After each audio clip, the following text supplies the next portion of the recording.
In front of me is REALME GT 70 and today I would like to show you how you can operate a voice recorder.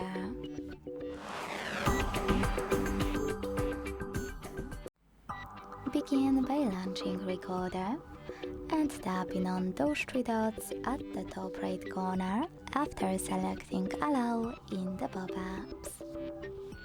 Hit Settings and manage all of those however you want to before you will start recording. Go back and start thanks to this red button. You can use the same one to pause or unpause your recording. To add a photo mark, click on this right button.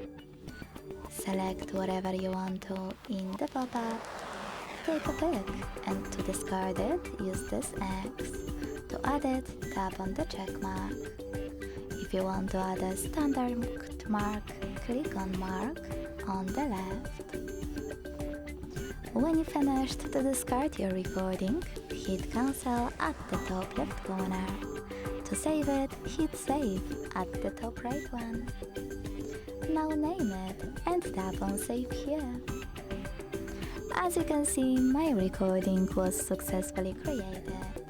To play it, click on it. To manage it, use all of those options at the bottom.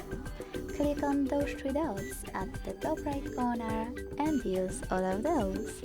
Or go back, hold your recording here and manage all of those options. Like delete. Thanks so much for watching. If you enjoyed this video, leave a like, comment and subscribe. Bye!